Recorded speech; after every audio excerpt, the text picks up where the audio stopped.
Welcome to another episode of Tough Talk Tuesday. As always, I'm your host, Lucas Biggers. Alongside me, I'm going to have Rob, James, Malachi. How's it going, guys? We good? So Good. Now, Rob. We're supposed to have Demetrius Andrade and his father Paul here on the show. Hopefully, they're going to be joining here shortly. I spoke to him earlier, so should be on the go. But while we're waiting for them, let's just get on with the show, guys. Let's talk a little bit about this weekend's fights, this pay-per-view. One, I'm going to come to you immediately, Rob. Was it worth the money? it was a hell of a fight. Listen, man, and I even have this in my notes, but I looked up, some of the best trilogies in boxing history, and this one's got to be in the top 10. I mean, he's got to be, if not higher than that. This trilogy has to be in the top 10 because it's everything that you want in a trilogy. It's controversy, it's drama, it's knockdowns, it's it's knockdowns, it's action, and plenty of adversity in all three fights. There's adversities on both sides.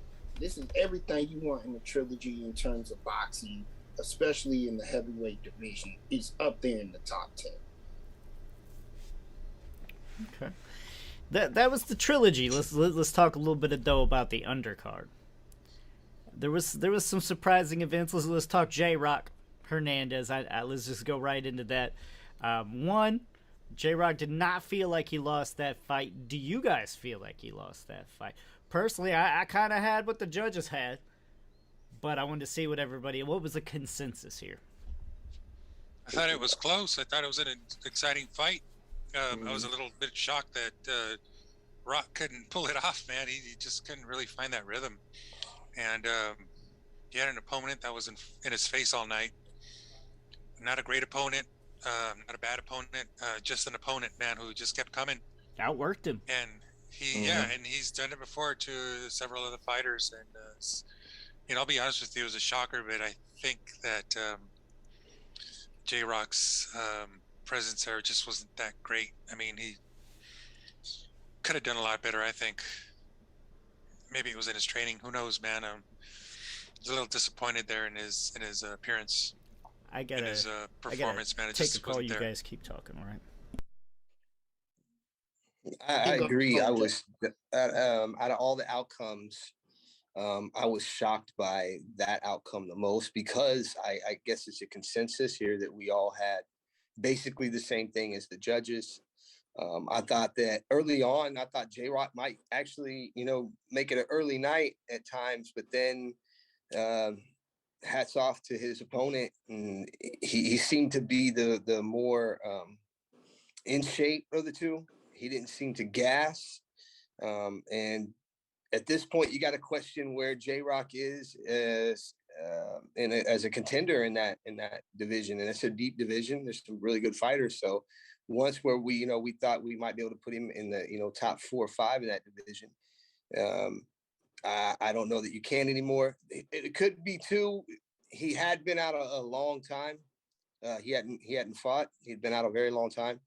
Maybe a little of that came into play. I don't think that's the last we'll see of him, but he's got some work to do to get back into contender status for me. I think he will. I certainly think he will. Mm-hmm. I was one of the people who was very high on J-Rock at one point, like leading into that Charlo fight. I was extremely high on him, and even afterwards, so we'll see. I'm sure you saw. I was at that fight. That was here in Los Angeles. I was at an auditorium called the Galen Center, which is part of USC. And it's a beautiful arena. And Abner Maris fought that night, and so was Charlo and Williams. And I got to tell you, all hell broke loose after that fight. It was a pretty memorable night. But so I think you really nailed it. He did seem to gas, and it's really a shame, man, because I see something in him. There's a lot of promise there, man, and I think he can be one of those top contenders. He's just maybe doing something in training that's not helping him. Who knows? And what else was on that under? Yeah. I might start a little trend here tonight. You guys have already seen it, but J Rock ain't shit. Okay. Oh. Okay. That was a we were trying to be diplomatic. You know what I mean? Like, right. Right. That was a horrible performance. In terms of where he should be at. What do you think his time off played any factor? I mean, he was off quite a while. He didn't fight at all, from what if I remember right, in 2020, correct? No, and there should be rust there, and I understand that. But these guys at the level he wanted to be at, you got to be able to put it together, even with the time off. Because yeah, he might be rusty, but his opponent here is really a no-name opponent. Nobody knew who his opponent was going into this bout. You got to try to put it together. But didn't he? I don't mean to cut you off. Didn't he switch trainers? This is his first fight since switching from Breadman, right? Because I remember that there was a report that they had split. So I now that I look more at the broader scope, I think I can see where James is coming from, saying that he will get back. He believes he can, and very well will get back into being a contender. So there were a lot of mitigating circumstances leading into this fight. New trainer, long layoff. High expectation, though. I mean, he was supposed to knock this guy out, I think, in the minds of most people. I mean, I think it's fascinating the fact that we have this letdown from J Rock. Also, though, Jared Hurd lost his last fight in a letdown fight. So I don't know what's going on with that division with these guys. If it's that they're not fighting each other and they're not fighting the best, and they're just getting caught by lower level competition because of it. Lack of motivation. I don't know. There's something going on in that division with these guys. Would you really say the best isn't fighting the best in that division, though? Because we've seen Rosario fight Charlo. We've seen Charlo fight J-Rock. Hurt fight J-Rock. We've seen, I think we have seen that division give us the best versus the best. It's one of the few ones that I think has. It has, I'll give you that, but it's still, there's something going on. Not only that, though, but you got to admit that this kid, man, Hernandez, he's Vladimir Hernandez. He's as tough as nails, man. I saw him fight Alfredo Angulo as a last-minute fill-in, and he won that fight. We're talking Angulo, the guy who's been around, maybe a little bit longer than he should have. But I mean, he came in tough as nails, man, and just took a victory. But that's my thing, James. And you know what? He's not the elite he's not the elite in that division, but he's not, at the very bottom either. No, so he got a tough opponent, that. and he did fight to a split. It was a split. It was 2-1. So I understand that, but you got to come in knowing and expecting that these guys are tough. And that they are going to try to compete with you. And it's not that, in my opinion, it is to take nothing away from their opponents. And this is both Jared Hurd, speaking on Jared Hurd and J-Rock. It's taking nothing away from their opponents. But I truly feel after each fight, this fight with J-Rock, even the Jared Hurd fight, they left a lot in the ring. They didn't really live up to their potential in the ring. They should feel embarrassed, and they definitely should want to get back and be on top of things, and that should make them be more on top of things. Because they might have fought the quote unquote best in the division at one time, but they're going backwards. I gotta agree with you there. He is. I mean, that's definitely a step back. What's causing that remains to be seen, because he's got the skills. They just didn't show that night. He just had a really mediocre performance. All right. I got in contact with Andrade's father, Paul, there. We got him connected, but apparently they were in the gym sparring. It's a little too hard to hear, so they may be calling back in the show later. Just let everybody know. Yeah, I think J-Rock got outworked. I mean, more than anything. Let's talk a little bit about Kaunaki. Okay? I really thought Kaunaki first loss to Helenius was mainly just like a slip up. He got caught and he got hurt and wasn't able to really recover.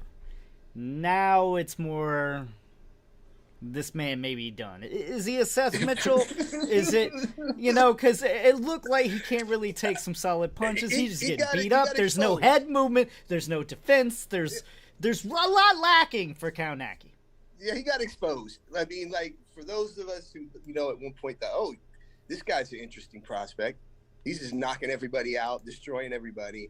I think that the man can't duck a jab.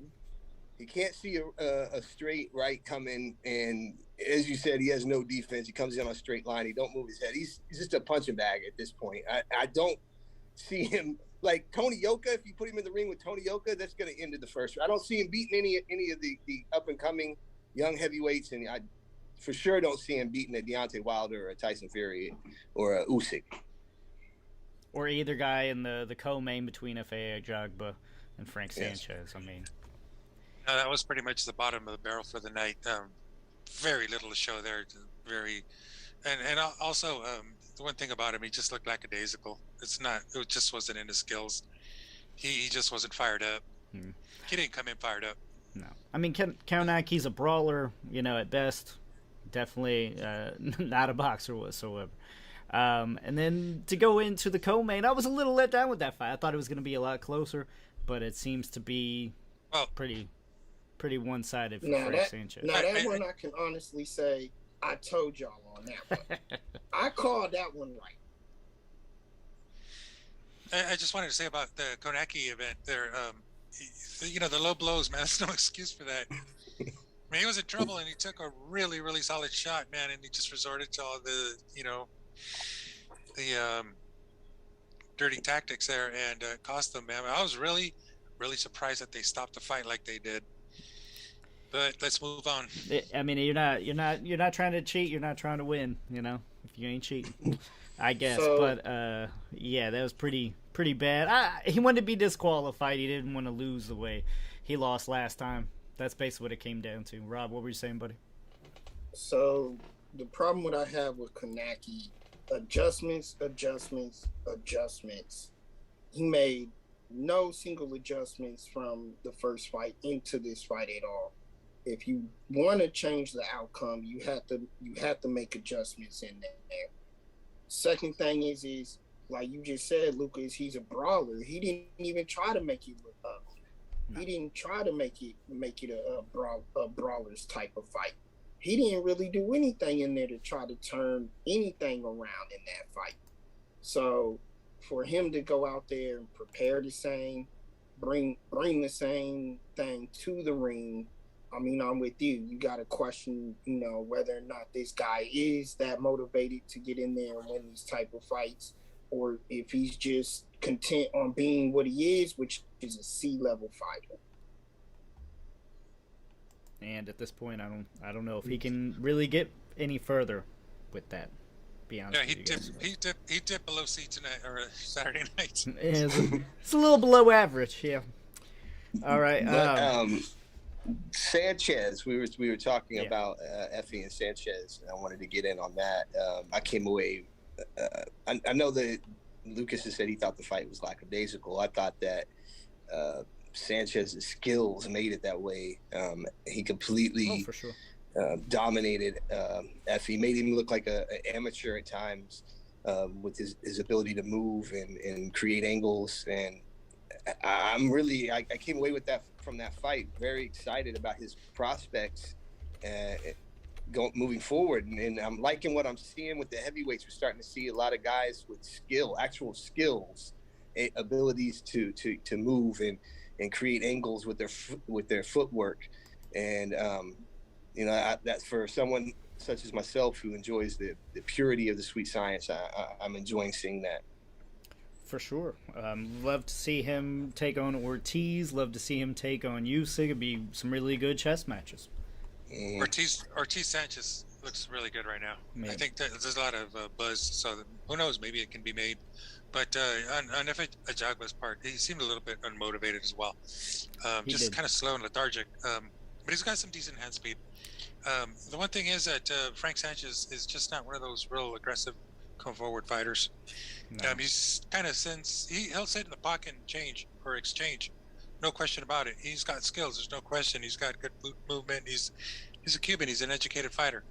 But the idea is that I just like to see a little bit more of a vicious attack from him. He's very calculated though, so good for him. You don't have to be a Mexican fighter, or I said that wrong. Well, you don't have to fight Mexican. You don't have to fight Mexican style. Yeah. It's all cool. Yeah, he's got his style, and he had a good pace. He's had a good pace for the night. FA made it easy on him too, though. I mean, he's just come forward. Yeah. He didn't try anything extra. No coming in, even with a jab. Really, I mean, he didn't plant traps. He didn't do anything. He didn't cut off the ring. I figured they would at least coming into the fight, concentrate on teaching him not to follow the guy around like a puppy, but to try to cut off the ring. But that, from what I seen, that's what they didn't work on it at all, because that's all he did was follow him around the ring and get set up and trapped when, as you said, he wasn't doing any of that himself. Right. Which is what I told you guys. I told you FA's looked unmotivated, and he struggled with previous heavyweights that he should have been able to take care of. And Sanchez is not one to play within that. He has a lot of skill, especially in the heavyweight division. And that's what happened to FA. He got lured into that skill. He got lured into that style of boxing, and he lost the fight, clearly. Yeah, I don't know. Frank Sanchez's future definitely is bright, because he has a lot of different opportunities, places he can go, and probably a title fight here coming up before too long. I wouldn't doubt it. Keeps winning like that, The scores were pretty open there. Oh, yeah. Just 91-98 kind of things, 92-97 and 91-98 again. So, Frank Sanchez had that one running away. For sure. So I do have something to ask, though, because I thought it was interesting after, and I'm just saying this because we're talking about title fights and prospected title fights. But why are they trying to promote Helenius on a title fight now? They said something about him being now a mandatory, and he should have a title shot coming up here soon. I don't feel that way. Yeah, I don't feel that way, James. I feel like adding a prospect like Sanchez would be better than throwing in Helenius there, who's had his shot before. Yeah, all Helenius did was beat Konaki, and Konaki looked pretty shot. So I would say, just keep working, and we'll see you down the road. But title shot for Helenius? No, come on. No offense to Helenius, but I actually agree completely with you, Rob. I mean, he lost to Gerald Washington. It's not. He ain't there yet. He hasn't earned it, like you were saying. I mean, by all means, you should be putting Frank Sanchez in there, not a Helenius. Not that Helenius can't get there if he, continues to impress, but I don't know. Well, he wasn't. He really wasn't very impressive. I didn't think so. I mean, it was just two guys that were slugging it out. He got hit a few times. His performance was pretty lackadaisical. He was able to just use his size and bullied Kaunaki around the ring. I mean, nothing special there. No. Unless they're fighting for the WKFC. Maybe. Maybe. All right, guys. Let's go ahead and talk about the main event now. Let's get into the thick of things. I want to talk about somebody else first. Okay, go ahead. So I said that I was gonna have a theme tonight. This is another theme. Edgar Berlanga, you ain't shit, okay? You ain't shit. I almost forgot about that. You were supposed to knock the guy out. You were supposed to win by the knockout. This was your first pay-per-view event, and you get set down on the canvas. And he wasn't very impressive. I mean, all the Canelo talk needs to end now, because Canelo would brutalize this kid. Yeah. Everything. Oh, nowhere near ready. No, he's nowhere near that stage. But that was so much closer than what I mean. I think everybody, I agree with Scary you, Bob. I think close. everybody thought that he was going to come in and just destroy this guy. And there were points in the fight, I was like, man, if the refs might have scored this round this way, this he might lose, because he was getting outboxed. He was getting taught a lesson. And, you know, the scores went the way they did. I thought, you know, it's a good argument that he won. I didn't have a real huge issue with the scorecards, but the outcome, I should say. But yeah, he's got, him and his team got to go back to the drawing board. They've hyped him up to be something, and you know he was knocking out some guys in the first round and had a nice streak. But I think that hype needs to severely be slowed down when we get to talking about him versus any of the world champions currently. Well, I think Cosares, or however the hell you say that, Cosares, yeah, that's right. is more sturdy than what people gave him credit. I think that too. So, you know, there was kind of a jump there as far as that's concerned. He's got in there with a guy that actually can take some shots, and power isn't always going to win the day. And now we know what he looks like when he can't knock somebody out. Which is sad. It's not good. It's not good right now. It's not good. And let me say this: I don't mind him. I'm not pestering him over him getting knocked down in the fight. I'm pestering him in the way that he responded. Okay, because if you're supposed to have all that hype against you and everything, you got to come back from that knockdown. Just like Ryan Garcia proved when he got knocked down, you got to come back and right that wrong. You got to take the guy out for your reputation. For sure. I agree with you, but I think that it's a bit concerning that a non-puncher dropped this guy who's being billed to be the next boogeyman of the division, and a non-puncher dropped him. So no, yeah, he's a non-puncher and all, and you know that's all fine. But you know he's got a lot of wisdom, man. He's got a lot of experience. He's got 32 fights going into that, and he's just one of those smart guys who knows to move and defend himself. I mean, he took his lumps as well. Mm-hmm. You saw his eye at the end of the fight, man. He looked like, and so no, he took his lumps, but he's just one of those guys whose experience got him where he is, and it's not about youth and agility, man. Sometimes it's about experience and wisdom that wins the day. And he didn't win the fight. That's all cool. But he really showed up well. I thought that his experience was that key element there that kept him in it. Yeah, and he showed the chin. I mean, he wasn't going. Yeah, no, but the idea is that his timing on that one overhand was perfect. For sure. Mm-hmm. I mean, he read it, saw it. I mean, he planned it, and it was perfect timing on his part. Well, that's the thing, guys. When you agree that, if you can withstand Berlanga's power, I mean, there's not a lot of depth there, right? No, there's not. He doesn't have a plan B. He doesn't know. He doesn't have, a lot of tools to his repertoire when it comes to changing up his game plan.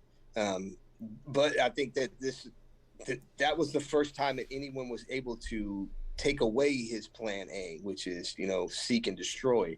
And I'm not saying I'm still not high on Berlanga as a prospect, but he has potential. The absolute hype train was flying at, an incredible speed. People were hyping this guy up that, he could take Canelo. I heard people and I was just like, he could beat Canelo. No, I don't see that, but okay.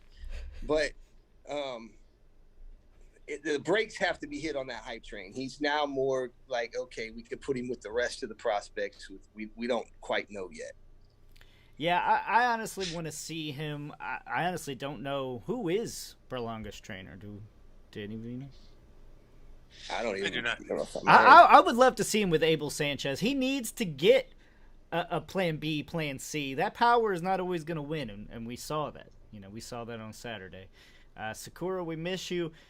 She's really not feeling too great, so she's typing in here. Let's see. FA didn't let his hands go. Both were too timid, but Sanchez's punches seem to have some strong pop. That's for sure. who would be a good coach for Berlanga to team up with? I think I would like to see him with Abel Sanchez. Guys, who would you like to see Berlanga with? That's a tough one.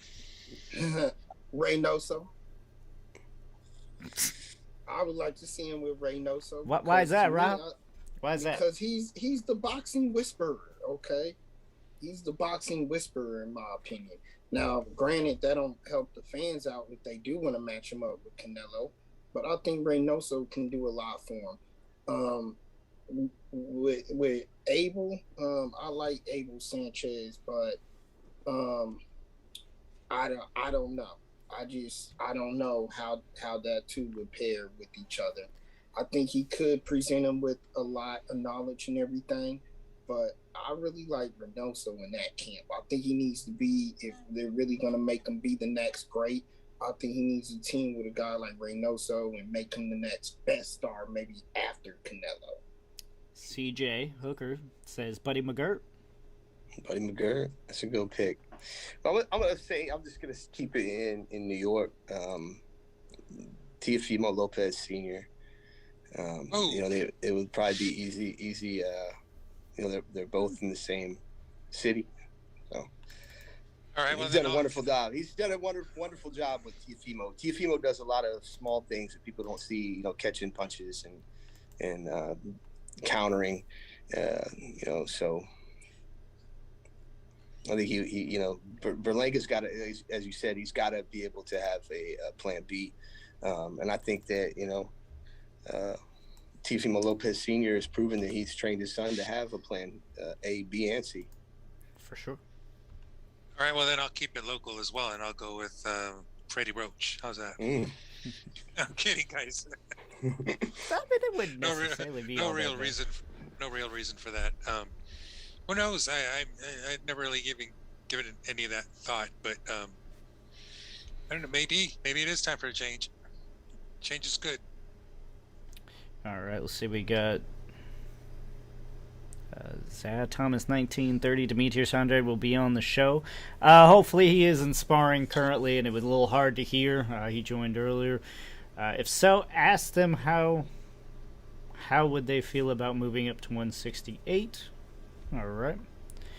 Sakura, he need to be Texas bound to me. Derek James, but Sanchez sounded good too. All right. All right, guys. Let's jump into the thick of things here. I picked Wilder. Okay. I'm gonna eat my crow along with the other three. I got struck out this week. I mean, everybody I picked just went the opposite way. I think that's, you know, karma for me giving Malachi shit last week, and then, you know, I just get blown out of the water completely. Great fight, amazing fight to end the trilogy on. However, me and Malachi were kind of talking before the show here. It seems like he was boxing well, surprisingly, Malachi, in the beginning. And like you said, he kind of fell back into his old habit. Yeah, he dropped his hands a lot. You've seen he started to depend too much on loading up on the right hand. That could be the case because he felt he was behind in the fight and was, I think, maybe later on needing a knockout in order to win. There was times watching the fight, just looking at Wilder's body language, I thought that there was a possibility to stop the fight. Because at times he was not taking punches well, and he seemed to stumble all over the ring like he was, you know, something was going on with his equilibrium. Outstanding fight, the best fight of 2021 so far, in my opinion. So many momentum shifts. Just when you thought Fury was just going to run away with it, in that fourth round, Wilder comes back and drops him twice and reminds him, I still got that right hand. Fury's resiliency, his cardio had to be spectacular coming into this fight because I thought a lot of Wilder's issues was him gassing, which did, as he stated, have a lot to do with Tyson Fury smartly, because it's part of pugilism. I'm sorry, everybody who cries. Leaning on that man, sapping his energy is a huge game plan, especially in the heavyweight division. I thought Tyson Fury executed it flawlessly.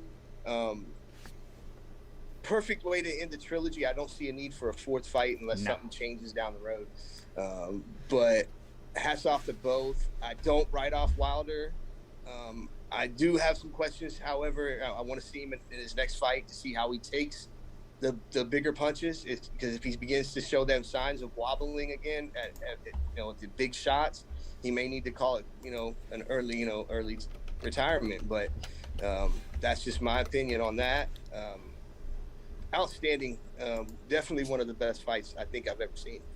Now, for me, it seemed like even when Wilder knocked him down both times, Fury was not out of it. You know what I mean? He had his head about him. He knew where he was. He knew what the count was. He was able to make it. It was more of a flash. I don't think he was ever really truly hurt, if that makes sense. I don't think he was hurt. He knew where he was. No. Now the opposite can be said about Wilder. I think every big shot hurt Wilder. Now I agree completely with what Malachi was saying. I think Klitschko got a lot, or didn't get enough of the banter as far as him leaning on people, because that's all he did, and he still got a lot of credit and saying, Klitschko's the best, and it's like, that's all he did. Fury makes it entertaining. Yes, he'll lean on him, but doesn't lean on him for all 12 rounds. He makes him pay, too. Both Klitschko's, man. They kept doing that one exercise, man. Just leaning on people. Bringing your opponent down, and it wears you out. If you're fighting a big guy, man, it's really, really difficult. I thought that was one of the outstanding changes that Emmanuel Stewart made to Vladimir's game, was the hit clinch. He became a master at it. He hit you, grab you, so you couldn't hit him back, and then he'd lean on you, sap your energy. He also had a beautiful looping left hook. Klitschko was a beast, man. He gets slept on a lot because he wasn't from America, but imagine if he would have been from America and had that run that he had. People sleep on him a little bit, in my opinion. Now, you know me, so I'm going to stir the pot. But Lucas, you said you thought that Tyson Fury got up and was okay from the 2 knockdowns. I felt like he got extra time on that second knockdown because the referee did stop the count to send Wilder back to his corner. And I felt like at least 2 or if not 3 seconds went off in the timing from the referee when he stopped to break and let Wilder go into the corner. But the man got a 15 count in the first fight. So, of course, he's going to get extra time. I knew it was going to come up at some point. I mean, maybe I'll agree slightly that it could have been a little bit of a long count. I've also heard that they shouldn't be, separating and telling Wilder, and stopping the count to tell Wilder to get back. But I mean, what do you expect? You gotta kind of control the situation. You have to give him his space. You do have to get Wilder into his corner. Maybe that should have been done before, but it is what it is. It happened. It's done. Do you not think Fury would have made it? I mean, do you honestly think it had any ending or any kind of play into what the ending became? I can't talk. I'm saying he was hurt. I'm saying he was hurt and he got extra time, and that was clear to me. That's all I'm saying. I don't know if you want me to go into this, I'll go into it. Go, okay, yeah. That's what we're here for.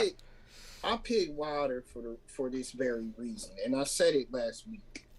I picked Wilder because I strongly believed once he knocked Fury down this time, he was not going to let him come back up. Period. End of discussion. And he did. He let him up. Not only did he let that happen, but he let him back in the fight. Not only did he let him back in the fight and let him come back from that, but his conditioning was so very much poor, he probably lost the fight on poor conditioning alone. Now, yes, he took some nasty shots in there from Fury, and he dished some out too as well. But I felt like his conditioning was so poor that he really gassed out in the fight more than anything. I don't even know if it's necessarily all his conditioning. Like, I agree with you, he gassed the fuck out. I mean, that was obvious. But it's more of the way Fury plays. He uses his height, he uses his size. He beats you up, man. He leans on you. He uses anything he can to wear you out. It's the same thing he did to Steve Cunningham, okay? Steve Cunningham was working him too, but then he just lays on you and lays on you. He wears you out. Steve Cunningham is amazing stamina. But in that fight, if you look towards the end, yeah, he started to lose it, man. You can't keep that big-ass dude off you for that long and not exert an exorbitant amount of energy. Yeah, but the other side of the coin is that Fury, you know, for all his 277, maybe 287 pounds, fight night, he was pretty sharp on his feet. He had good conditioning. From what I understand, Wilder said that he don't even run in camp. That he doesn't or jump rope. It's conditioning. It's an obvious conditioning problem. He came in with all that added muscle craves, you know, oxygen. I just think that I think he would have been better off to come in more around the weight that he was in the first fight. I think he'd have been a little more athletic. He seemed, you know, that the added bulk did seem to take a little bit of his speed off of his punches. And in a fight like that, it's inches. And, you know, he needed to be just a little bit faster maybe at times. And maybe that, you know, that along with gassing him out a bit with that added muscle mass, you know, that could have had an issue. For sure. Well, here's what it is, my opinion, period. Well, let me just say this too. And what he lacked in conditioning and gassing out and all of that, he made up for it hard. He really did make up for it in his heart. But he didn't recover, guys. He didn't recover. He spent the whole fight trying to recover from that poor conditioning. And he never really got it. There was spurts like that. First of all, the third round to me was one of the greatest rounds in heavyweight boxing that I've seen. That round, even with the knockdowns happening, that third round was hellacious. That was a crazy round. But all the energy, what happened to Fury's, like y'all saying, what happened to Fury's energy being sapped? He got knocked down twice, you know, with only one knockdown to Wilder at the point in time. He even got extra time on the knockdown, and he still was able to recover right after that in the very next round. So you can't spend an entire fight trying to recover like that. It's not going to work out for you. Yeah, I agree. His recovery rate, man, was insane. He was able to be back to normal in no time at all, whereas Wilder, every shot seemed to have much more effect. Let's see here. CJ Hooker says the first knockdown, Fury's whole body rippled, but he got up. The second knockdown wasn't that bad. Steve Alexander, great fight, well worth the money. Both came to win and gave it their all. Fury was proven to me he is just the better fighter, bottom line, but again, hats off to both men. Look, I honestly think, what was it, the last maybe 4 rounds even, 3 or 4, that Fury carried him. I think he allowed him to get to that point. He was pretty much out on his feet, and it probably should have been stopped. It started to get to a dangerous point. Now, that's a good question, because even after the referee called the fight, Wilder said, I could have got up. I could continue. I could have got up. You're better off. And we all know that. Yeah. we all know that's his heart talking. That's his pride. So he was allowed to go out on his shield in my eyes. Now he wanted to go out on his shield in that second fight, and he didn't want it stopped. I think he went out on his shield, and props to him for that in an amazing fight and a spectacular knockout he took. Well, he wanted to get 10 out. He wanted to get the 10 count out. That's what he wanted. He felt he deserved to get a 10 count. Right. If I can't continue, count me out. Right. So I understand what he's saying, but he was out on his feet. He was knocked out. I do not disagree with that stoppage at all. I don't disagree with it at all. Well, I do, because I think it should be stopped beforehand. I think it was well over. I think at least 3 rounds before. If you don't answer really with anything big and you can't seem to hurt the other man, right, you have no chance of winning. You got to stop the fight. Yeah, I thought they should have stopped it. So let me ask you guys this. Do you guys think the ref did a pretty good job overall, or what's your feeling about the referee? I think he was pretty much on the ball. I agree for I the think he most pretty part. much got it. Like I said, until those last 3 rounds, it was hard. He's a small dude. Well, I don't know how big he was compared to these monsters in there. Not very but, big. but he was doing his damnedest, man. He was in there. He was breaking him up. He was making his presence known, but only when absolutely necessary. Other than that, he was telling him to work it out, and I commend the ref. Other than not stopping it, I think in probably 8 or 9. You kidding? So- 6'9", 280 pounds plus. That's a big fucker. God, Yeah, I thought he did an excellent job. Damn. He I thought had that's a lot on big. his plate. Oh, As James was saying, That's a lot on his plate. he had a lot on his I thought- plate. And I thought he did excellent. Yeah, I thought he did a hell of a job other than giving Fury 3 more seconds in that round, in that knockdown. I gotta say that I chose Wilder because I thought that he might be able to pull that one punch out, come out of nowhere with that right hand, that heavy right, his money maker, and I played a long shot there because I took you Fury. can do that every now and then, and I gotta tell you, I was expecting Wilder to do something a little bit differently, and especially with all the hype of this new, trainer and all of that. I thought we saw aspects early on. In the first 3 rounds, but then I think he went back. He reverted to the old Wilder, and that's never good. And I have to say, first of all, his heart, man, that's a lesson for every fighter. Stay in the game, and continue fighting. And I'll give him that much for sure. You have to, because Wilder is you have to respect him. He started boxing to save his child. And he had never, he worked his way all the way up to the heavyweight world champion, and he had a nice run. He had a nice run. And we might sit around and argue about the level of opposition that he faced, but he had a nice run. So I have nothing but respect for him. I don't think he's done, but I want to watch him closely in the next fight. Here's my question.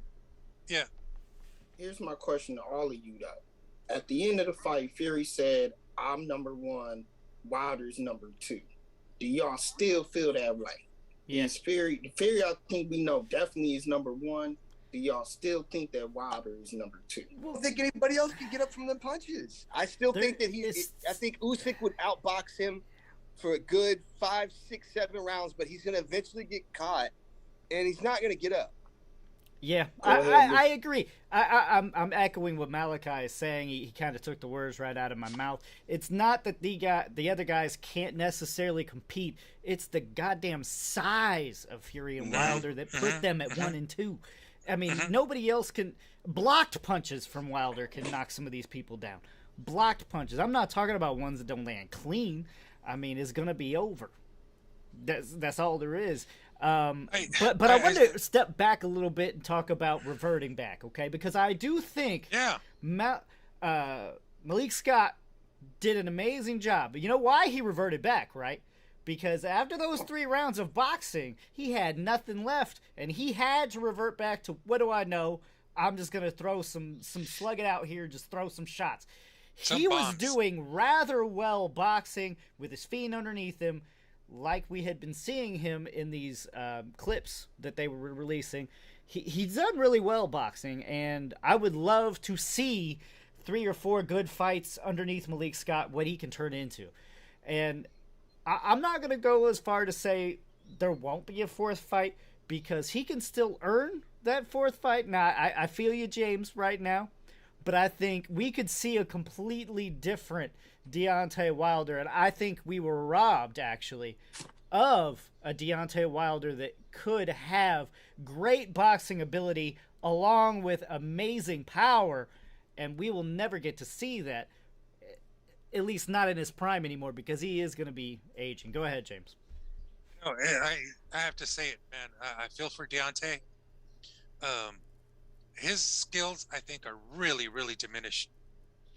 There is no footwork there. There is no jab there. There is no head movement there. Right.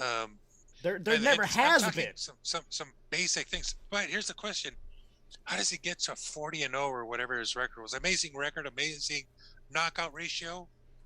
How does he get there with that lack of skills? It's that equalizer, man. He's got the equalizer and size. Exactly. Those he two. is, he is powerful. You've never seen. He's powered like we've never seen. But let me tell you this though, James, and this is the point I want to make to everybody. I want to make this clear about there being a fourth fight. No, right away, obviously, that's not going to happen right away, right? Oh, hell no. Everybody gave Wilder crap, including Tyson Fury, at the end of the fight, for when Fury went over, Wilder would not shake his hand. You know why? It's not over. It's not over. Not over for I Wilder. think in the mind of most people. No. I think in the mind of most people, Fury's won 3 fights versus Deontay Wilder. This is not over. Let me have my moment. This is not over. Okay. I put this in the category of Pacquiao Marquez. Okay. Oh. Pacquiao had Marquez's number time and time again. Yes, they were close fights, but Pacquiao got the better of it each and every time. And they still fought each other. And everybody still watched it until that one time. And we all know that one time. Wilder versus Fury is not over. Wilder will be damned if he retires and not try to avenge this loss. Now, you guys don't think, and nobody else, right? And of course, being at what happened twice, maybe 3 times that are people saying, y'all don't think, guess what? It can happen. It can happen. I think Wilder, though, he's gonna. I think that he could potentially maybe fight like a Dillian White, and then get back into a title fight. But he's gonna have to put some work in. And then you got young guys coming up underneath him. I don't know if you've ever watched Tony Yoka. I think Tony Yoka's a guy that has a chance to beat everybody. Sanchez, the way he's able to move, and he's not too small, and he showed what he could do against what we thought was one of the bigger punchers in the division. Completely take that out of his arsenal, and FA really never got the chance to land any big bombs on Sanchez. So I don't know. We'll see. He's gonna have to beat somebody to get back into a title fight for me. Yeah, I mean it's not over in Wilder's mind. I get what you're saying, Rob. I agree. Clearly, he still holds this grudge, but grudges don't really necessarily matter. You shouldn't necessarily hold a grudge. It's not like. Should. I mean, no. Look, you can still show respect after a fight. I'm sorry, but look. Wilder was wrong, okay? No. After the fight, you shake hands. It's over. No. You don't show respect. Especially after what we went through all of last year with all the excuses. And I thought, okay, this time it was definitive. There's not going to be a bunch of excuses. And at first it seemed like there weren't. But there was something inside of his very first comment was he didn't come in there at that weight to be a ballet dancer. He leaned on me and sat me. And I didn't realize that was already the building of an excuse. I've seen people making that excuse that it shouldn't be allowed in boxing.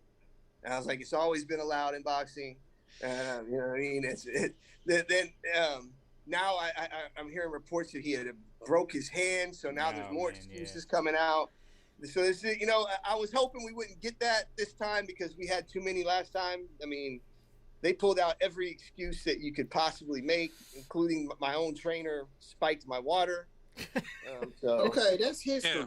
That's history. Now, all of y'all sat here and said, hold on. All of y'all sat here and said, Fury is number 1, Wilder is number 2. You didn't say Wilder is number 2 with an asterisk. I didn't think he's number 2. That. He said he didn't think he was number 2. Not Okay. James did. We Not did. at all. We did, Okay, but James, not James. you did. Okay, I'm sorry, James. Well, let me explain this to you. All right, but There was a high bar level of both of those champions compared to any other heavyweight on that card. Any other heavyweight on that card. There was a higher level in both of those guys, Wilder and Fury. So for Malachi to sit there and put these prospects up there against him, against Wilder, that should go out the window. He's going to demolish all of them.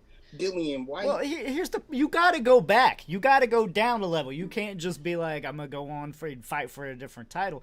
Once you lose, you got to go back to the barrel. And let's put it this way. I do not well, not the bottom, but, you know, middle of the barrel, whatever. I don't want to see Wilder against Fury again for his own health reasons, okay? That fight was dangerous. Until this man gets some more stamina or some boxing ability, he does not need to go back in there with Fury. The only way I want to see a fourth fight is, like I said, some more time with Malik Scott. He's able to show a little bit more of all of those things in order to even earn that fight, let alone be able to be ready physically for that fight, because another fight like this, and I'm sorry, I was really worried about Wilder. I thought he was going to the hospital and we might not hear back from him. I don't know.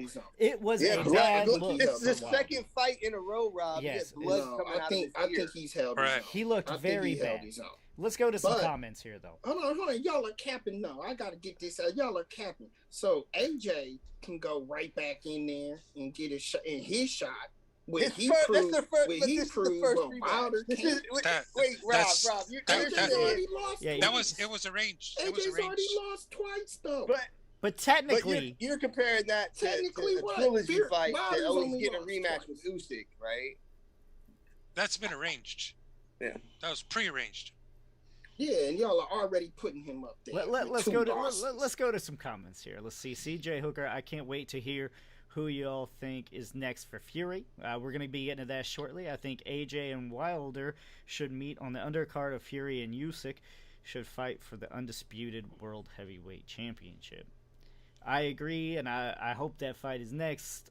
Sakura says, still, he can lay out anyone on any given night. Fury has benefited from Wilder more than anyone. Gotta agree with it there. CJ Hooker, after what Usyk did to AJ, is he the real deal?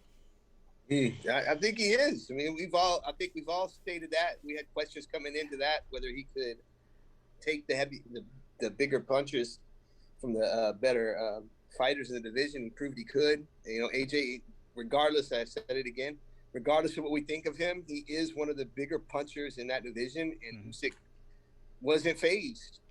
There could be reasons for that, as Rob said. He was, he thought AJ was gun shy, and he didn't want to throw anything with power, and that's a possibility. But in that case, then he's scared of what's coming back.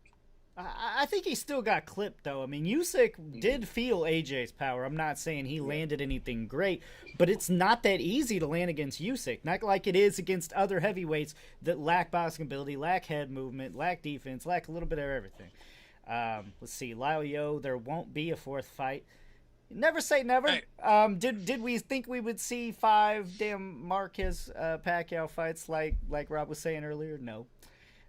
Sakura says, I don't see what's wrong with not shaking hands if you don't feel it. It won't be fake if he had. For me, it's a respect thing. I don't understand, people, why not shake hands? Get out of a place where she's a fan of Wilder. She's like, again, and it's true. Again, I will say this again. You shake his hand when it's over. It's not over. Look, if he attacked you personally, I get it. Like, if he's like, your mom's a hoe, I'm going to slap your daughter around. Something like that. He called him the B word right from the jump. So what? Hey, Tyson said he's going to eat people's children, man. They don't mean that shit. They're selling tickets, man. That's just banter, man. Yeah, exactly. It's commercialized. I honestly think Fury has no bad blood in him whatsoever. If anything, I think he likes Wilder, as Sakura said earlier. Fury made a lot of money off Wilder. They made a lot of money together. I don't think there should be any bad blood. I don't see anything that either of them did that really, honestly, if anything, Fury should have the bad blood because he's sitting here calling him a cheat the whole time. So, and it's unfounded. If he proved it, then that'd be different. But go ahead, James. Rob, to answer your question, it wasn't a question, but to Wilder, it's not over. But for all intents and purposes, this one's over. You can stick a fork in it. For most here's another point. I think the consensus for most people is it's going to be lost all 3 fights. I think the consensus for most people is that, Rob. I know you and Sakura hold on to that conspiracy theory of he got extra time in the first fight, but there's a counter outside the ring. I just don't like. No, I understand all of y'all are saying. They heard it here first. Wilder will come back for that 4th fight, and he will knock his ass out. I don't think so. They fought about 30 No. rounds, Rob. They fought about 30 rounds. I think Wilder Look lost. at Marquez. Look at Pacquiao. Yeah. They fought hella rounds. But Wilder won about 4 rounds out of the 30, maybe 5. Yeah. That's all fine. Yeah. He's getting whooped, but he's also been knocked out and stopped over and over. This one's done. Now, And he here's another also thing. Here's knocked him another down 4 couple of times. points here. It'll be a long time before we see Tyson Fury back in the ring. There was this video that I posted on our chat. It's talking about he's going to fight Saudi Arabia. He's going to do this. He's going to do that. And he's going to knock this guy out. He's going to knock that guy out. He's going to knock out his grandmother. It's all bullshit. It's all bullshit. That guy's going to take 8 months off and, party it up and live his life and do the things he likes to do. And then he'll start thinking about boxing again. I think it'll be a long time before we see Tyson back in the ring. I think it'll be a super long time before we see Wilder in the ring because he is damaged. Yeah, I mean, And I don't mean to say in any way, shape, or form damaged goods. He's going to come back and be that same one-dimensional fighter. That's just the way it is. But here's another thing that I wanted to bring up. I was expecting Wilder, with his new camp and his new trainer and his new everything, to use the left. This guy's a one-handed fighter. I was expecting him to use a left hook, jab, like a solid jab, like a real jab. Fuck, nothing. Here's another thing. He came out there in the first 2 rounds and used it, and he used it to the body. Yeah. And it was effective. It was effective. James, come on, man. It was effective. No, I don't disagree with okay. that. But you got to stay on plan, man. You got to plan your work and work your plan. This guy just deviated and went back to being that same one-dimensional fighter. And I have never liked this fighting style. I like him. I don't like this fighting style whatsoever. And that's here's what the thing I said on last week's show that I thought would happen is that early on, because as Lucas pointed out, we didn't get him with Malik Scott for a couple fights leading into this fight. And I thought that might have been a better way to go, just personally, because of the fact it is hard to break habits that first initial fight. And there still might be some habits that need to be broke heading into the second. But once you get into that third fight with your trainer, things begin to mold up a little more. I thought, again, early on he did. And we all agreed. He was throwing his shots to the body, his jab to the body. His offensive repertoire was a little more sharper. I thought he used his jab excellently to try to set up his right hand. I think he landed a big right in the first round, and then a Fury answered it later towards the end. But he needed more time with Malik Scott. You're not going to change in your overnight, or even in this case in your first fight, I don't think. Yeah. But Malachi, I think Deontay Wilder's skills have really, really diminished, especially after this fight, especially after this beating. But here's a point I wanted to make. I was expecting him to use the left a little bit more effectively, and maybe, just maybe, get that cut open again, because it's left arm, right side of his face, right side of his opponent's face, if I got the bias right. And he has that cut against Otto Wallin, which is pretty bad. And I was thinking, target that thing, target, and just go after it, man, and see what happens. And it's a punch that he's rarely thrown. I've seen him throw a left uppercut here and there. I know that he used that against a guy from California out here that fought Reese last. We were talking about him after the Andy Reese fight. His name just slipped my mind, but he's used the left hand a little bit. But I was thinking a left hook to the body, and then, yes, exactly, Chris Arreola. His name slipped my mind. Sorry, Chris. I know you're watching. And so the idea is that I was hoping that he would use that left hand and somehow get that cut going again, man, and just, use that as a decoy, and then, use that right. For sure. Nothing.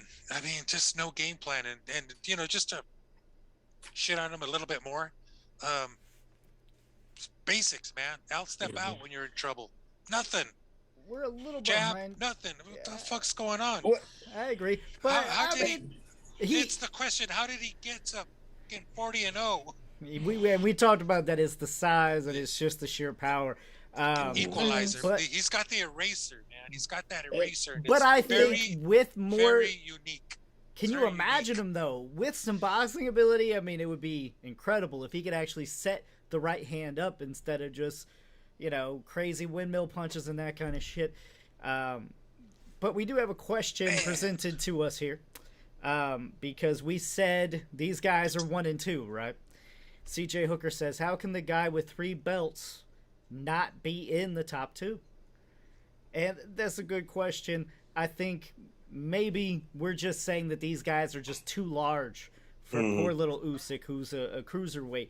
Now, he is probably, I'm not going to say probably, I'm going to say definitely, the most skilled in the division.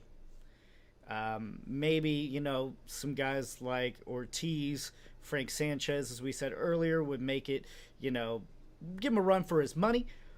But as far as that goes, it doesn't really matter when you talk about guys that are 6'8", almost 300 pounds.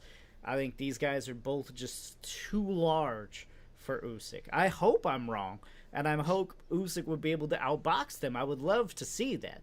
But I don't know if that's even a possibility with them just being as large as they are. Steve Alexander says, where do you gentlemen see Joshua fitting in all of this? He has the size you speak of, but that's another question. Okay, so where do you guys see Joshua right now? If you had to rank him, is he 4 or is he even possibly below? Because Joshua, like you guys, he is big enough to kind of hang with Fury and to hang with Wilder. But honestly, that chin's a little suspect, right? So I think we would all agree. I don't want to speak for everybody, so please, if speaking out of line, say something. But I expect if Joshua was to fight either one of these two, that he would get knocked out. And I think we would all pick KO. Whether it's Fury Joshua, whether it's Wilder Joshua. First of all, I don't see Wilder as a number 2. He's been knocked out. He's been stopped. Nothing like that. I put. But just by the number Usyk, 1. Usyk ahead of him. I put Joshua ahead of him as well. You would think what? You think? Okay, so you would say that Usyk beats Wilder? I would think so. Yeah, I think he chews him up, and he's probably salivating right now. Interesting. I think he outboxes him. Fucking box his ears off. But I don't know that he's going to be able to take that right hand, and at some point in that fight, Wilder's going to land it. In James's defense, at some point he's going to land it. In James's defense, James don't get a defense. In James's defense here, I can see part of what he's doing because Fury's smart enough to lean on Usyk. Wilder's not going to do that. Yeah. Wilder's not going to do that. He will be allowed to outbox Wilder. It's just, will Wilder catch him? And I think me and most other people would say eventually he's going to catch him, and that's all there is to it. Usyk is salivating at the thought of fighting Wilder. Hey, I hope it happens, but I think we all know that ain't happening anytime soon. This is why I say James doesn't get a pass on this. Because he said the whole time his problem with Joshua in that fight with Usyk is he wouldn't let his hands go. Joshua did not. Yeah. Wilder will. Wilder ain't scared of Usyk at all. Usyk should be terrified of Wilder. Period. He should be terrified. Now, when it comes to the question of Joshua, I was going to say, we keep getting off track. Where is Joshua? We said this time and time again that we wanted to see from all these heavyweights, which we're actually seeing played out. We want to see him fight more of the top heavyweights. Okay, I want to see. I put Joshua back because now I want to see him against Ortiz. I want to see what he can do against Ortiz. I want to see what he can do against even a prospect like Sanchez. I want to see those fights now because he hasn't taken those. And when he does step up in competition, when you're talking about Ruiz or you're talking about Usyk, he loses. So I push him back even further than Deontay Wilder because, hell, at least Wilder lost to the number 1 heavyweight in the division twice. And one of them, he actually ended up getting a draw. And a lot of that has to do with the 4 knockdowns. He knocked down the number 1 heavyweight 4 times. Listen, Tyson Fury to me is Klitschko right now. His reign is supreme, okay? His reign is supreme. The only difference is that he's a hell of a lot more exciting than Klitschko. I'll give you that. Usyk Klitschko is sorry. Usyk Fury is a different thing because there's such different sizes there. And we're talking like 40, 50 pounds difference. That's tonnage. But Usyk Wilder, it's a fucking walk in the park for Usyk. Ooh, I hope you're right. James, I'm gonna see... bet you right now $1,000 on that fight. I got $1,000 in my. I got $1,000 in my pocket. I'm trying to get rid of it. Trying to get rid of it. It's getting heated. Stick your hand out. No, I'm kidding. Go to bed, man. Hey, I tell you what, it's not going to happen for a while. You will not see Wilder fight for a while, man. He's been damaged. Yeah. I think both of them are going to be at least, middle of next year, if not further, before we see them again. Sakura says, I don't want to see a fourth fight, seriously. It's just annoying. Not right now. You don't. Not right now. But you will when Wilder rides the train again and beats everybody you put in front of him, and Fury is still undefeated. You're going to want to see that fourth fight. Okay. She said it's just annoying Fury is painted as the best ever, but on the other hand, Wilder is seen as lacking every skill, so make it make sense. Fans can't have it both ways. How are you a god if you win against someone everyone isn't all that? Basically, she's saying is, how can he be labeled so great when y'all are still saying that Wilder basically has no skill? But the problem is Wilder, even without his skill, beats the people with the skill because of the equalizer. Yeah. And that's kind of everything that we keep coming back to. Yeah. She says, I don't pretend to like people that I don't, and I don't like people who do that. Mally, just talking to you.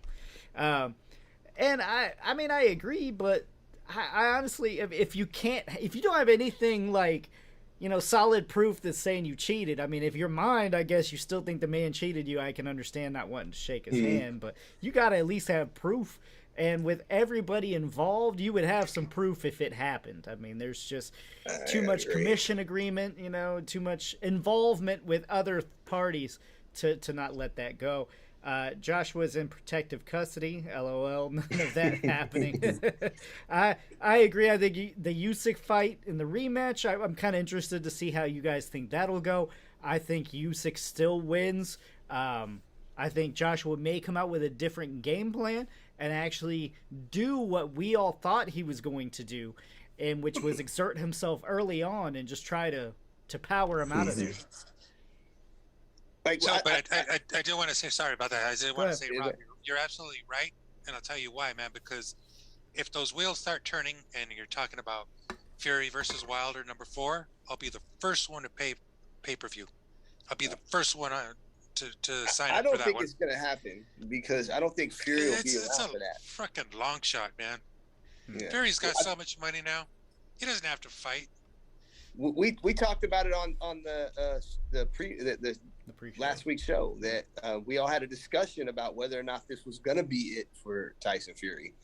I don't know if you guys remember us having that discussion of whether or not we thought that this was going to be the last fight that we saw Tyson Fury. I think that if Anthony Joshua does not win this rematch with Usyk, I think there's a good possibility we might not see him again. Because I don't really like John. I know John Fury had said it's either give him Usyk or forget everybody else. Or Eddie Hearn brought up some type of dream fight between him and Dillian White. Now all of a sudden, it was prior the dream fight was him and Anthony Joshua. Now it's Dillian White. Eddie's just trying to sell tickets. I don't think that's a fight that Fury cares for. It doesn't really do anything for him to beat Dillian White. There was some. Sorry to interrupt. There was some. Talk about the mandatories, right? And it wasn't Dylan. Isn't he the mandatory there? Yeah, he's the mandatory. I think for the WBC. Mm-hmm. Yeah. So I think that's a natural path. What I can see though happening, because I honestly don't. I think Dillian White's a waste of Fury's time. I honestly don't think he's going to even bother with that fight. I think if anything, Fury and whoever will step aside money, have the Usyk fight, and then Fury will probably just disappear. In fact, I see him fighting Usyk sooner than later, just so that he can be done. I think he's done. He's once out. I think he gets that fight with Usyk, becomes the first undisputed heavyweight champion of the world and retires. What's left to prove? Who else is he going to fight? Joshua? Why? Usyk just beat him. There's no reason to fight Joshua. Beating Anthony Joshua proves nothing. Nothing at all. Beating Usyk says, I am the best heavyweight. I'm the most skilled heavyweight. Nobody else can compete. And then he can retire. That's what I see happening. And what I see happening is Usyk running circles around Fury. I can see him making him work for it, James. He's going to have to work for it, that's for sure. Circles. Since everybody is wanting us to predict this, I'm going to go ahead and predict it for y'all, okay? AJ will beat Usyk in the rematch, and it'll set up the undisputed championship of the world, AJ versus Tyson Fury. What about that first fight that you came away with believing that AJ He didn't throw his hand. He didn't throw his hand. Dude, he almost stopped Joshua. He almost stopped him. They were trying to throw in the towel. Did you see that clip? With like 10 seconds left, they were going to throw in the towel. Joshua was done. He was out on his feet. He wanted out of that ring. And I'm sorry, but Usyk is no puncher. He beat the shit out of Joshua. Okay, here's another thing. It was more issues with Joshua. You're saying Joshua comes back and whips him? I heard somebody on the show saying Joshua ain't. Man, what's his name? What's his name, Rob? But Rob's got a tough choice there because he don't like Anthony Joshua, but he don't like Alexander Usyk either. So he's got to pick the lesser of the two evils in his mind. Exactly. You know what I mean? Exactly. Wilder and Fury is it in this division. Period. It's it. The fourth fight will be great and awesome. I don't think any of these other heavyweights beat Wilder. I don't think they beat Fury. Look, now, I do like this Anders. What's his name on the undercard? The very first card. Big Baby. They call him Big Baby too. The Anderson kid. Yeah. Anderson kid. I do like this kid. This kid has legit skills in this division. And he's not scared. So he's somebody to look forward. But I'm just saying, in the level that these guys are fighting at, nobody beats Fury, nobody beats Joshua. Nobody beats Fury, nobody beats Wilder. Not Joshua. We all know people can beat Joshua. CJ Hooker says Wilder versus Ruiz would be interesting. I agree. That would be interesting. You got to watch that. I mean, easy fight to make, too. They're both with PBC. Thank you, CJ, because once Wilder knocks his ass out, then all of y'all will be talking again about the fourth fight. No, I mean, let's not get it twisted. Wilder has other options. I mean, if he fights Joshua, that's a mega fight. That's a mega fight that everybody's going to tune in to see. We'll all pay pay-per-view for it. He still has big fights to make. I just say avoid Fury right now. Let Fury go. Let him do his thing. Sakura says as long as he gets through his fight, White is WBC mandatory. So once again, White will have earned a title shot and not going to get that opportunity. And I feel bad for him, but does anybody think here that White poses a threat to any of the other four that we've been talking about? Not really. No. Not really. There's some good rounds in there, but that's about it. Nothing. Nothing that really screams like, okay, let's see it. Maybe we're wrong, but usually the consensus is right. And White's a decent fighter, but I don't think really he does anything with those top 4 or 5 guys. But we will see.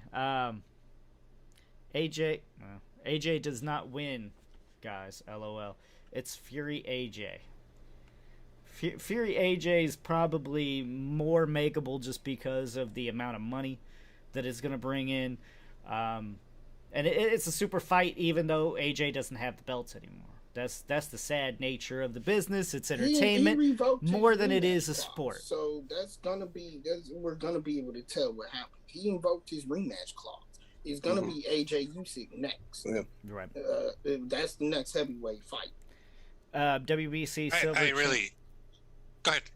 Sorry, WBC silver champ is Brandon Moore. He's gonna be special and just signed with Probellum. Watch out for him. Yeah. I'm not even. What the hell is Probellum? I don't even know. Thank you, Sakura, for informing me. What is Schaefer. Probellum? Richard Yeah, Schaefer. exactly. Oh, Exactly. this is the Richard Schaefer. Yes.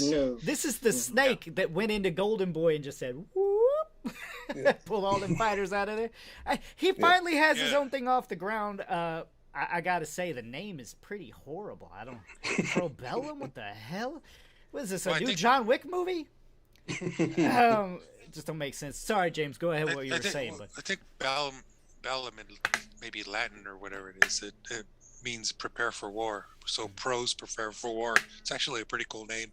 If I got that right, I'll look it up for you. I should have looked it up before. The prepare for war is actually the John Wick movie, Parabellum. Yeah.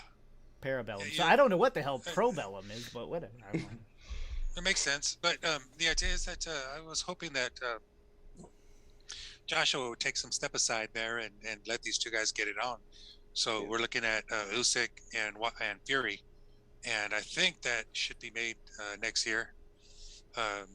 Summer would be perfect for it. Saudi Arabia, you know. Yeah, it's a good possibility, man. But they gotta pay Joshua some step aside because that fight is pretty much cast in stone versus Usyk.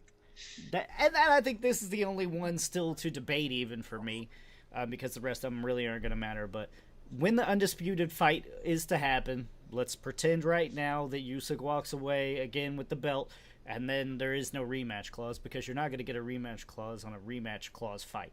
That's just not going to happen, okay? So let's say that this is the fight and it gets made. Right now, with what you guys know, would you all pick Fury? Would you pick Usyk? James, you seem pretty high on Usyk. You did say that he'd be, spinning him in circles all night, and I can see that. But do you strongly believe he can outbox Fury? It's interesting, man, because of the size differential there. It's a tough one. Far better boxer. He's the best out there as far as boxing skills and just the overall package. And I completely... Can he get it done? It's tough because he's just fucking Fury is so big. I mean, 6'9". He's humongous. God, I completely agree. And here's the problem, though, is I keep doubting it with Usyk. I'm like, man, I don't know how good he's gonna do with it next heavyweight, and he keeps proving himself. So at what point do I finally say, man, I'm not gonna bet against Usyk anymore and actually believe in his boxing ability to be able to outbox Fury?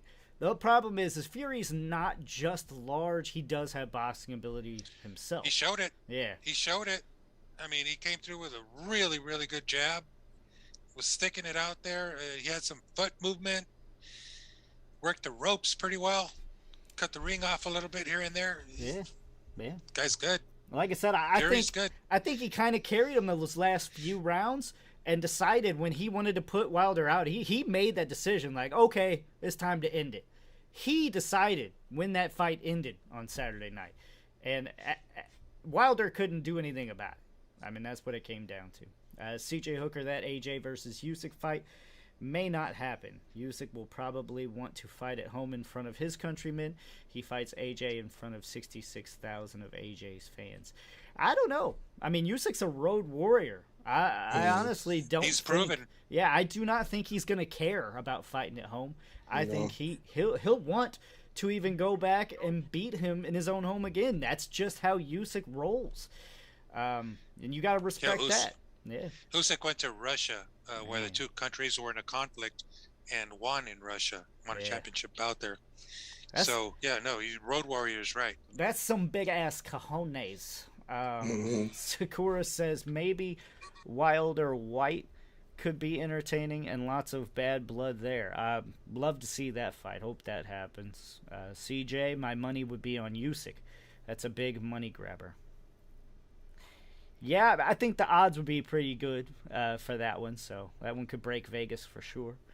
Sakura, I mean, Fury will do the same as he did Wilder. Lean on it, pop with it. Usyk can hit him a million times. I don't think he even comes close to knocking him out. I don't know if Usyk's going to allow him to just lean on him like he did Wilder. Wilder's kind of, I'm going to stand in front of you, I'm going to throw these punches, I'm going to, just be here. This is what I am. Usyk's going to come at angles. Usyk's not going to stay inside long. he's going to, I hate to say it because it's my saying, but going to treat him like a booty call, get in, get off, get back out. But that's what's going to happen. Usyk is going to booty call his ass. And I don't know if he's going to be able to just lean on him and do the typical big guy shit against a cruiserweight like Usyk. In the end, I think it'll be a while before we see Fury fighting a good 8-9 months if Completely he comes agree. back to the ring. If he comes back to the ring. No. James, I think... You think he's coming back? I think he's coming back. Chance. I think 100% he's coming back. He wants to be the undisputed. That's the only hunger he has left. I think once he gets that coin, once he gets that chip in the hat, he's done. What else is there to prove? I think he wants to be the big man on campus, and nothing says that in history like becoming undisputed. Right. I would love to see that. I'd love to see that bout. I think it'll be a while before Tyson is back in the ring. I'm talking months and months. As it is, it's months. I agree. I think both long time. Both of them. Long time. I don't think Wilder or Fury is getting back in there anytime soon. Nor do they need to with the amount of money that they brought in with this fight alone. Well, with all that money, hopefully Wilder can buy a left arm. Learn to use Hey, I think it's going to get better underneath Malik Scott. It is too bad that Malik didn't start training him earlier, or at least he didn't find a different trainer earlier that could actually provide him some more depth. Maybe he was right in getting rid of Breland, but not right in the way that he did it. I think he could have gone about things definitely differently, and I definitely don't agree that Breland poisoned him or whatever the hell he was saying. Let's see. Sakura Usyk said he wanted time off too. Of course you do. That's a big fight. It takes a lot to beat up Anthony Joshua. He got beat up too. I mean, both of his eyes were pretty bruised and battered for the most part. Rob, it's getting late, buddy. Do you got any rapid fire for us? Man, I exerted all my energy tonight. I'm sorry for everybody that tuned in for Andrade. He is sparring currently, was not able to hear, so we will have to reschedule and get him back on the show. I want to thank you all for coming on. Malachi from Danger Zone Boxing, Robert Alexander, my own Stephen A. Smith, James Del Campo. Thank you very much. I said that right? Real quick, I want to send if you don't mind, I want to send a shout out to Jamie Mitchell. Sure. She went over to the UK this weekend and won the I believe it was the WBC Bantamweight Women's World Championship. So give a shout out to her. Definitely. I know she's been working hard for that. She was former Olympian hopeful. So shout out, Jamie. Great. All right, guys. Thank you all for tuning in again. Definitely check us out every Tuesday, 9 p.m. Eastern, 6 p.m. Pacific. As always, we don't pull any punches. Check us out, heavybagboxing.com. We'll see you next